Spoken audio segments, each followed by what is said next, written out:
Thank you very much for remembering the meaning. We were having fun having a chat earlier, and I told him the meaning of the name. In my country, our names are important, and they do have real meaning, and it's important to us. So I just wanted him to know that every time he calls my name, it means that he will be blessed, because blessing. How can you go wrong? Good afternoon. I'm always proud and glad to be back at IESE. I was a student here in 2003, and I've been a student at IESE over many years at different times. Apart from my Global Executive MBA, I have had so many different courses, and to me, IESE is the perfect place to have this event, because as I was saying, I serve on the board of IESE. So the dean and I had a meeting somewhere in between this morning, and I said to him, you're perfect for this, because one of the biggest things about IESE at the heart of its ethos is doing well and doing good. And they're not ashamed to encourage you as a business leader, even as they're preparing you for the world, to seek to do things ethically and to seek to do things right, and to do this in consideration of other people. So I am quite proud that they have partnered with Conscious Capitalism as a group to push the agenda of this, because when you have a business school nurturing future leaders, sowing the seed and the thoughts of what this conference is about in the heart of young, forward-looking people, you hope that a large percentage of them take it to the world and make a difference. And then hopefully we will have a better world. Now, I'm Nigerian, and I know the easiest thing is to say I'm from Africa, but the reality is Africa is a massive continent that the whole of Europe will disappear within it, and a few other countries can be totally subsumed within what's the continent that is called Africa. And it's got about 1.3 billion people and 54 different countries within it. And the beauty of Africa is its diversity and the difference. As you move from nation to nation, you would find that each country, Nigeria, for example, is a country with countries within it, because it's got 36 states, but we have 371 languages and tongues and tribes. And so it's a major, great assignment to try and rule a nation that within its components, it's so divided by itself. So it's difficult when people talk Africa. We just laugh, because for us it's really funny. If you want to get into Africa, you have to try and understand what you're looking for, where you're looking for it, and how to deal with that segment and the different parts of it. So you need continent, country, tribe, sectional, specific knowledge in order to guide you across our continent. That's just an aside. But I'll give you a short intro in statistics, and then I'll take it back to why, for us as a continent, the whole ethos and the thinking behind conscious capitalism is extremely important for our future. And the great part of it is we are behind the curve, even as much as we're moving forward. And getting us not to make some of the mistakes that the more developed countries have already made would put us at an advantage. Naturally, we're very communal, so our people have the right instinct and nature for what we're talking about. But as you move into capitalism and the economic space, what tends to happen is as companies structure and become more defined, they also become more refined along the line of the Western companies and Western societies. That is the general trend. And the sad part of it is once that happens, some of the things that are natural to our communities, that make us great as communities and help us to look out for one another. I mean, we have a saying that says to you that a child is raised by a village. It's part of how our people think. But why is that? It is very true, because your neighbor will correct you if you're doing the wrong thing without thinking about your mother or your father coming to fight them for correcting you. Somebody's mother that you don't know will ask you, aren't you this person's child? And then if you say yes, he would chastise you like your parents will chastise you if you're doing something wrong. And that's why in our communities, it is believed that it takes a community to raise a child. Everybody looks out for everybody. They don't just look out for their own. That is a trait that would help us to easily imbibe the principle of conscious capitalism, because it means that even as we get into the space of commerce and building institutions and companies and all of that, we will always consider how what we do and how we do it influence our neighbors, influence our larger society, and the fruits and the products of doing that.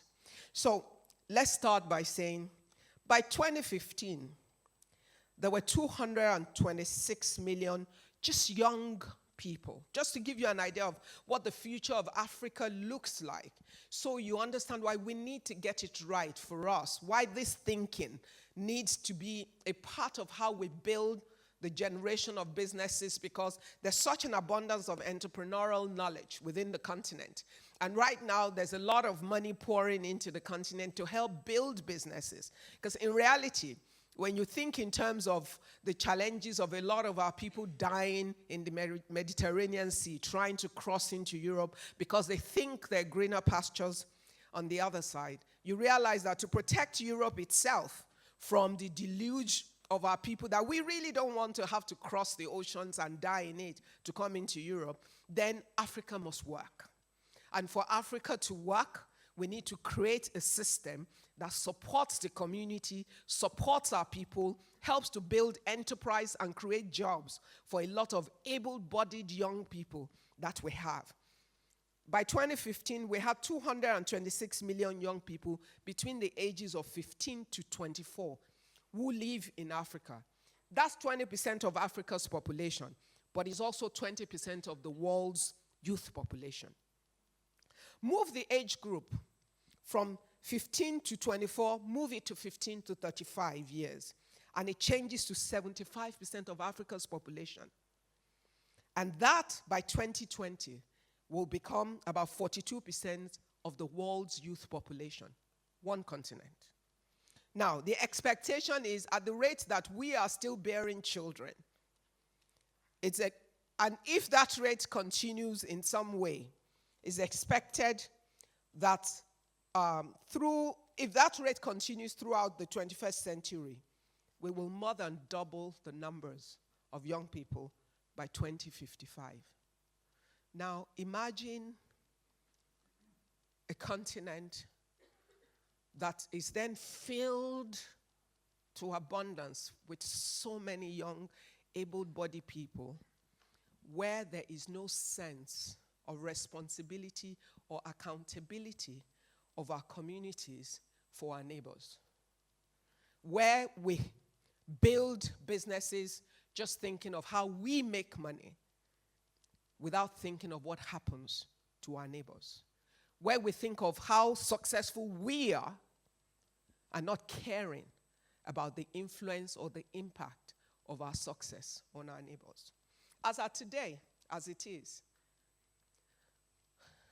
I have many friends and colleagues and many affluent or successful people, let's use my country, for example, who live in beautiful houses built with high fences around them. I always say we use our money to build our own prison yards. Why? Because when the rest of the community has not been taken care of in a way that we can all feel safe, what happens is that we ourselves cannot enjoy what we think is the fruit of our labor. So building our communities in every way that would help to create a better world is a responsibility that we cannot escape from. Gandhi said something. He said, wealth without work. Well, that happens on our side of the world, and I bet it happens in many other parts of the world too. When you benefit from the public purse without really working. We have a lot of rich people that you can't explain where they got the money from. Pleasure without conscience. When you can succeed and have so much money to do whatever you want, but it doesn't matter what happens to the guy outside of your gate. You will live in prison houses that you will build yourself. Knowledge without character. There are a lot of smart, dynamic business people, but who within the context of their own character, there's no empathy or love for their neighbors or their society.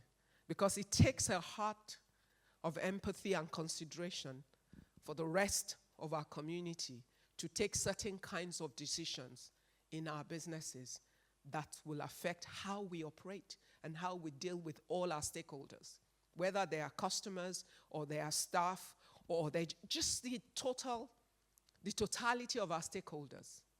It's about the kind of heart that we have and the interpretation of our personal character. Commerce without morality. Business that doesn't care. If I can make money from it, it's good enough. It's what drug sellers do. Because if you can make enough money from killing enough people, as long as you make the money so you can have whatever you have. You know, sometimes we think it's just the things we've defined as bad that are bad. But sometimes we don't need the drug dealers to explain some of these things. Because sometimes it's in the decisions that we make, even in our own businesses, and how it influences the rest of society. Because ultimately, we're part of a society. And as long as we can live without a sense of accountability for what goes on in that society, we can also have commerce without morality. Science without humanity. You know, I worry a lot right now. The last time I was here, we had a conference. We had the board meeting, I think, in April, and I was here, and IESE was having the conference on AI and some of those stuff. And I was on a panel here, and my conclusion is artificial intelligence is great. It's bringing a lot of efficiency, and there's a lot of expectation to look forward to the future. But are we asking some questions? Because ultimately, for every advancement in it, there are certain social consequences for man. The question is, we have the power of choice. Are we in a position to make those choices even as we're applying the knowledge and the science that is available to us? Are we answering the ultimate questions to say, what exactly do we seek? What exactly do we want to achieve? I mean, I'll show you a picture. I hope it's the next one. I'll come back to it. This is a picture. This is a stadium. And this is just one side of it. These are millions of young Nigerians, able-bodied, young, smart guys. And we have a thing about going to school, especially from the middle to the southern part of Nigeria. We love to be educated. Our parents have been educated for generations. Your parents will be hungry just to ensure you have a university education. They have a thing about school. So I don't know for a fact, but it's most likely that every person there has a university degree. But we churn them out by the millions, but we can't provide work for all of them. And so this was the government advertising to employ, I don't know what the numbers were, but it wasn't a huge number, into whether immigration service or one of those kind of services. And millions of young people turned up. And it was a private company that organized it on behalf of one agency of government. You had to pay to get the form. And at least 15 people died in the stampede that resulted from this. Now, the reason I'm showing you this is, now, if I run a business, I serve on the board of a few corporates. And I remember one of the companies deciding for competitiveness and efficiency to install a productive system that end to end, once they were done, just one line of their product, eliminated almost 500 jobs in one day. Now, the efficiency is good. It makes them more competitive. It makes them more profitable. But it costs lives. Because in reality, how quickly are we able to retrain for what? How many other opportunities are readily available? Because yes, we're creating new opportunities. There are loads of new businesses. Nigerians are some of the most dynamic entrepreneurial people you would know. If you walk through the airport in Nigeria, you will feel the energy from 2 seconds. Because they will sell you water like it's gold, even on the street. They find an opportunity in anything. They're driven, they want to do something. This is who we are. But in reality, how do we even begin to comprehend what artificial intelligence or science provides as efficiencies when the cost, the human cost, stares us in the face? Sometimes it's a tough decision for an organization. For a business, you look at it and you ask yourself, what do I do now? Because you know for every one person you're sending home, there are like 10 lives attached to that. Why? Our social security system is tied to our families. Which means if I'm successful, you can be sure that my uncle, my niece, my auntie, who has any challenges and has any needs, is going to come and ask me for help. That's how we run. That's how our families have been built for generations. Your brother dies, you're going to send your brother's kids to school. You're going to look after your mother's sister who has no kid but is old and needs help. That's just how we are. It's the nature of the African community. But here we are in a different time and a different generation. And as all of these other influences are coming in, we're becoming a bit more self-centered and self-natured, even as we're contending with the challenges of being a competitive global player and being a reasonable community leader in the face of options that are available to us. So yes, science without humanity. We're going to have to decide if every option that science offers us is right for humanity. Sometimes it might be right just for our own business, but we might need a new indices, which adds that as we measure all the value of what science represents, what is the human cost of the option? And times time. Because if there's an immediate short-term solution that will eliminate that human cost, then maybe it's easier to make the decision. But there are many times we actually don't have the answers. But yet, we must take the options that are presented to us because society or the pressure of the business place puts us in a certain light. I'm not asking you easy questions. I wish it was easier. I'd like us to just joke and have fun. But this is real. And it's lives. And if I speak only for my continent, it's about 1.3 billion lives. And those are the challenges that we have as business leaders within our continent. But a seed that we cannot afford to drop. So even as we're raising the next generation of businesses on our continent, that consciousness of community in the midst of our enterprise decisions cannot be lost, because we've survived for generations based on community building and community looking out for one another. Worship without sacrifice. We all have one faith or the other, and we believe in one thing. But would we make sacrifices for our neighbors, even as we hold on to our own faith, whatever that faith is? Politics without principle. I think we see that all over the world, and we can see it in the biggest of them all, playing out every day.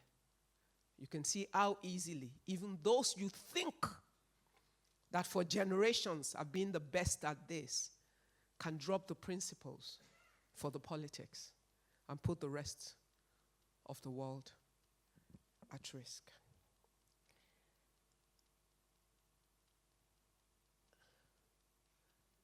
Are we repeating the mistakes of the West, or are we seeking to take a different route? These are the questions that I ask every day. Because there are different pressures. We're in between a tug of war. The attractiveness of what are the things that are considered as best practices and acceptable practices in the world that our own businesses look towards to take their examples, and the practices that will best help to sustain our own communities.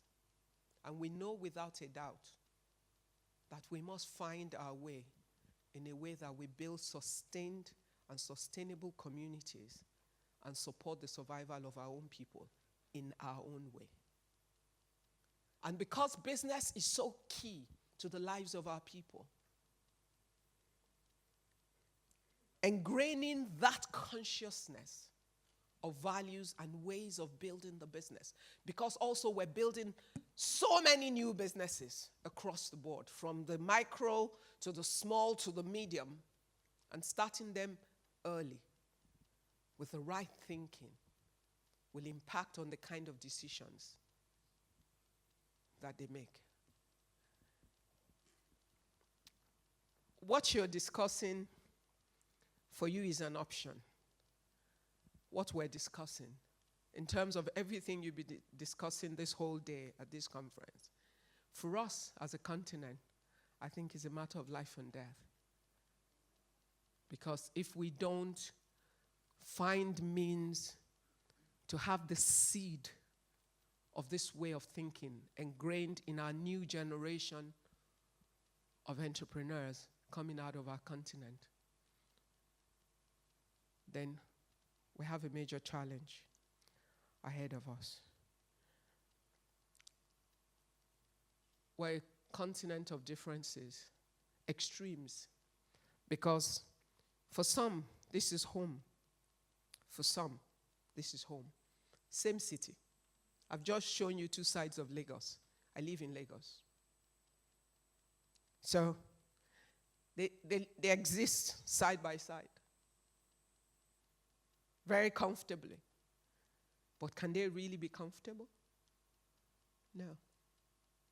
And I know that. But this happens when we begin to show real traits and manifestation of unconscious capitalism. Of we're good, we can make money, we can take care of ourselves on our terms. It doesn't matter who is paying the price. This is our world. Multiple sides. How do we distribute? I'm trying to just answer a few questions just to take you through the heart and the mind of our continent and the issues at stake. How do we distribute capital to bridge this ever-widening gap? Many ways, many options going on right now. We're trying to close the gap. At the institution that I'm chair of, there are loads of attempts and options that we're pulling through. There may be about 50% of our population. Nigeria is 200 million people. We serve our country and we serve many other countries on the continent because we have operations beyond Nigeria. And we have a bank in the UK and in Paris and Abu Dhabi and Beijing. But in order to pull the other 50%, the unbanked as we call them, into the financial services sector to give them a chance, there are various options that we're executing. One that you can see, first gem, women in particular, is very dear to me. After I became chair on the 1st of January 2016, I've been on the board since 2010, but I became the first female chair on the 1st of January 2016. One thing that was clear to me is if Nigeria was going to make its way out, there are two areas that had to be dealt with, the women and the young people. And because we are the pioneer, the oldest institution in my country, and we're key to the development of our country, that's what keeps me awake. We're what is called the strategically important institution. So I know that every action we take at the bank will make or break the country's economy in different ways. So that's a responsibility, but that an institution has to carry, whether it likes it or not. And so we're spearheading, helping women to build personal wealth. Because generally, the wealth of families in Nigeria is built around the man. The man builds the wealth for the family, except that in some cases, he also has the right to marry more than one wife or have a concubine. And if he dies, in some part of our tribes and culture, the family will come and take the wealth built by the man and the woman together, because it's always in the name of the man. So, empowering women to build their personal wealth, that's become a major thing for me. And I'm glad to report we're making serious progress with that.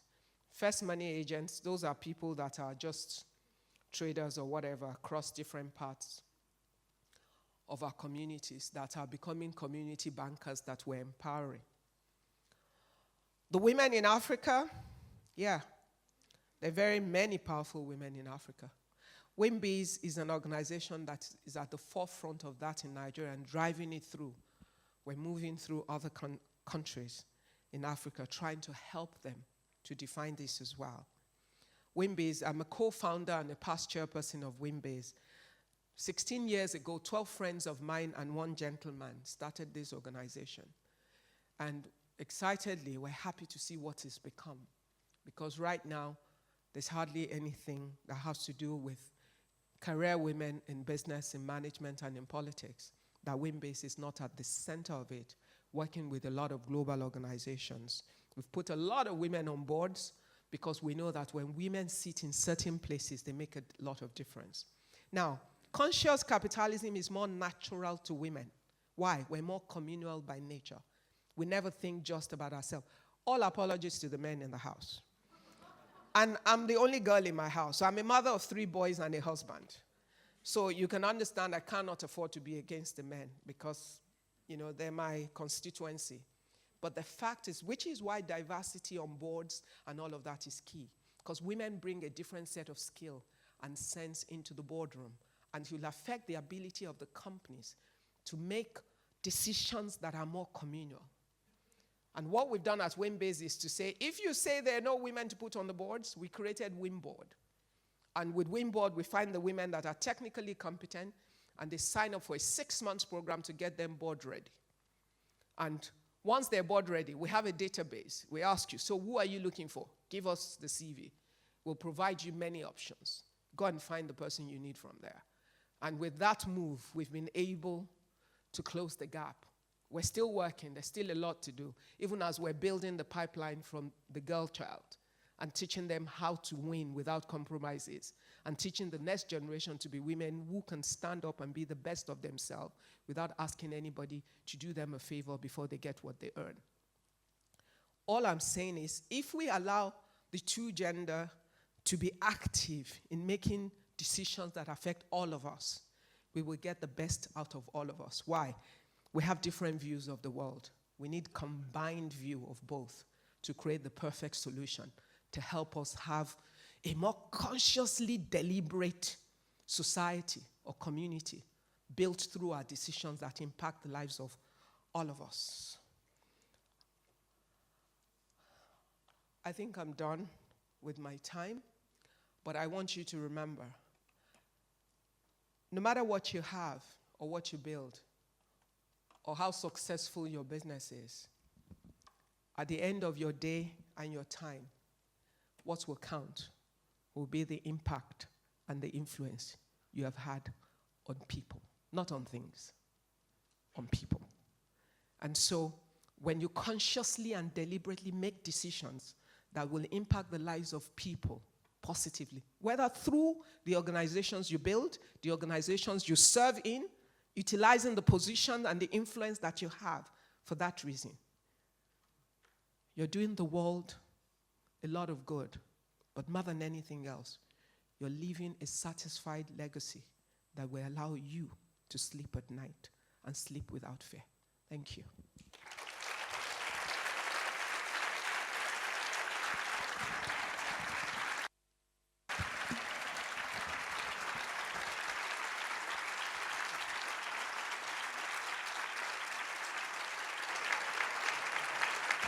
Thank you very much.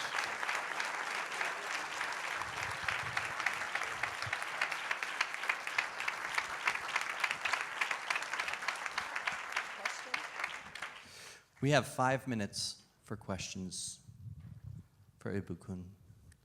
So who would like to ask the first one? Yes.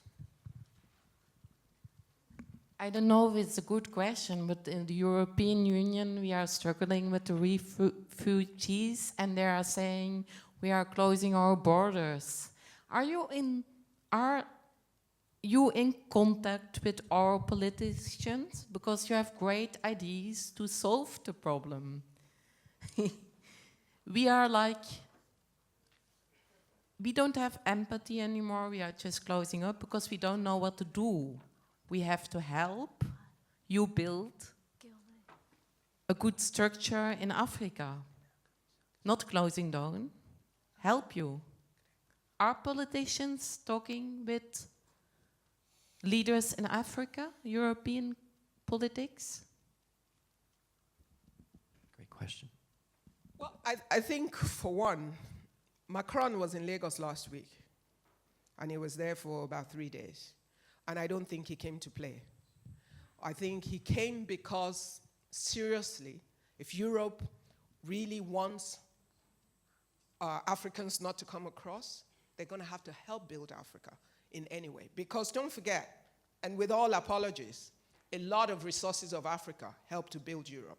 This is the truth. So in reality,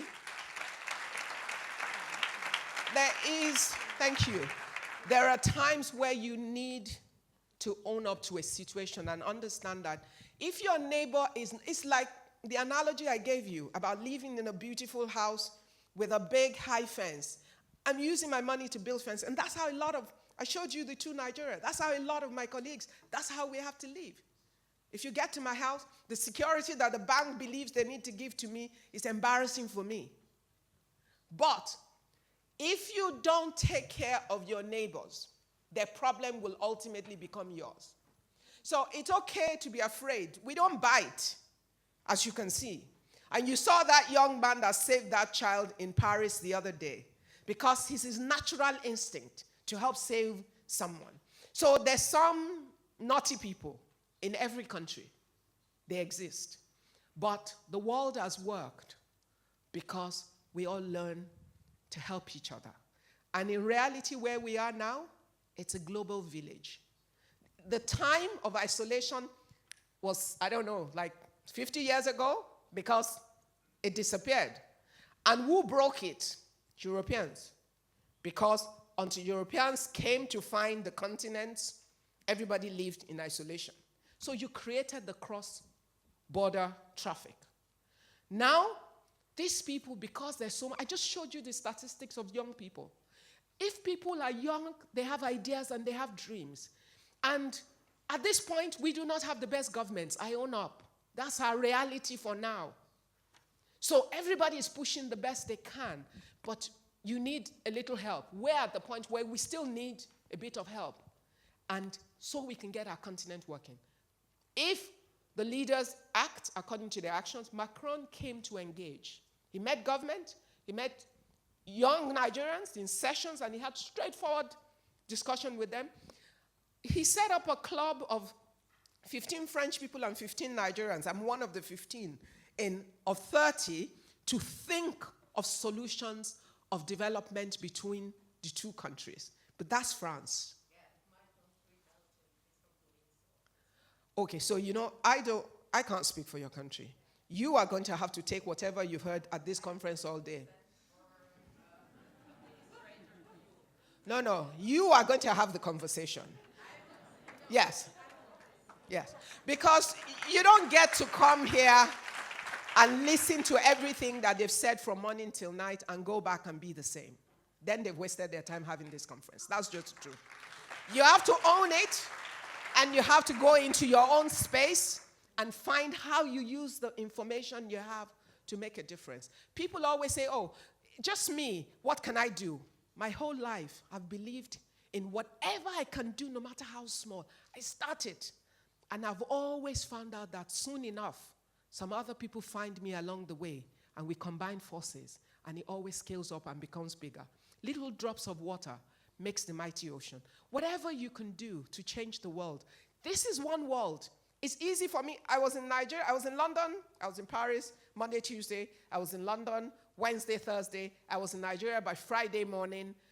By yesterday night, I was in Barcelona. This is the world we live in.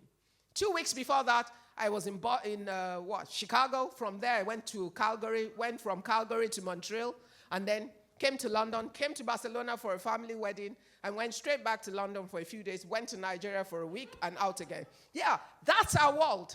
It's nobody's personal village anymore. It's all of our village. It's one world, and we must find how it works for all of us. How it works, that's the best way.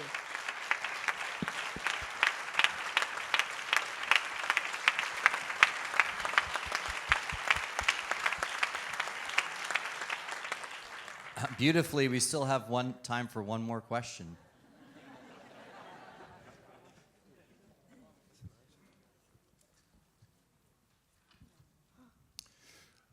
Maybe to some people it will sound like a funny question. Well, what can European leadership learn from African leadership? Is there one or two things where you say, look guys, if you would have a look at how we do these things or we start doing these things, maybe that could be interesting to redevelop Europe a little bit faster and get ready for the challenges of a combined world. I think communication is what keeps all of us engaged. There are a lot of things we learned from the rest of the world that's helping our continent. There are a lot of practices, institution building and all of that is part of European society that's helping us to build. There's democracy we thought we were learning from a part of the world that's supposed to help us have better government. Now we're not sure because we don't know what example to follow anymore because what we see has taken away that hope. But are there things we are doing? Yes, everybody has something to give. There are many solutions for problems in the world that have been solved in Africa. There's a lot of innovation going on in Africa. There are a lot of young Africans trying to solve African problems. And some of those solutions are applicable in certain ecosystems within Europe. Now, in terms of leaders, how do we share that if we gather in rooms like this together? And I'm not the one or the two or the three black faces in the room. And we're deliberate about, like the France project. There are 15 of us on one side, 15 of them on the other side. We become 30 on one side. And the 30 of us on one side try to find solutions for the two together. And some of our learnings will influence their learnings and vice versa. So I can't give you one answer. Why? Because you and I know there are myriads of issues to deal with. And some of them we have to dig deep and get into the specific. But the biggest solution is that we have mutual respect for one another. And we have the openness of mind to understand that we all have something to give, big or small. And you know, some of those young Africans that die in the Mediterranean, some of them might be the ones who have the perfect cure for AIDS or something. But if they don't get to the place where there's the right education to give them the empowerment to unleash their talent, we will never know. Guess how the Africans are referring to the World Cup now? Guess. Guess who we're supporting at the World Cup? I'll tell you. See, I live in a household of men. I'm the only girl. If you go to Nigeria Twitter or whatever and you see all of them, we have 2 teams at the World Cup, Belgium and France. Why? Check your teams. So those are the teams. As far as Africans are concerned, there are no more African teams in the World Cup, but we have 2 teams. We have Belgium and France. Why? Because those teams are largely made of Africans with talents being deployed on behalf of nations. And when the French are excited at a win, or the Belgians are excited at a win, who scored? Some African child who is now French or Belgian, but who is deploying value for the continent. Imagine if he was stopped at the border, any one of the ones that scored the goals. Now, transfer that to every other field, and imagine what can happen. I understand the fear is natural, but we're at this point in the world where we cannot be afraid of ourselves. Why? We need each other. And the problems of the world right now require that we're all thinking together. We're better together than alone. Thank you.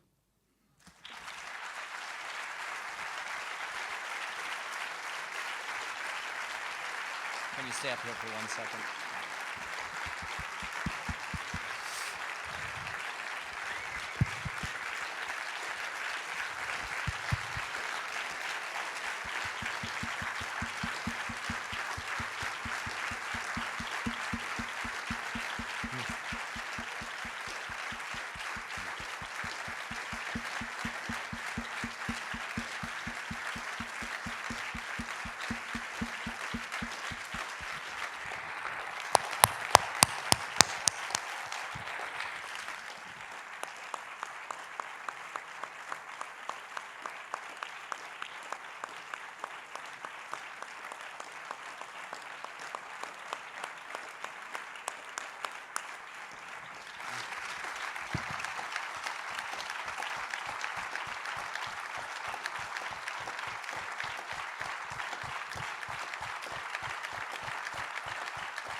How many of you knew Ibukun Awosika before coming to the conference? And how many of you will remember her forever because of what we experienced? We certainly have talked in Conscious Capitalism over the years about wanting to have actions to take coming out of each gathering, actions that have a real impact on the team that we're working on, the industry that we're working in, the country that we're located in the world. And I think maybe today we all have found an opportunity to find some way to partner with the Bank of Nigeria, the country of Nigeria, the continent of Africa, or the neighbor in our neighborhood, the business that's just starting up that needs your help and your insight, and that you have the experience. You've suffered the pains and made the mistakes to learn the lessons that you have and I have as well. And this hour inspired us all to step forward and take even the smallest action to help others, or maybe the largest action that we can to help the world together. So what a really profound moment that we've had here together. And with that, we're going to take a 15-minute break and come back at 5 minutes after 5 p.m. and have a great next hour and a half or so together. So thank you.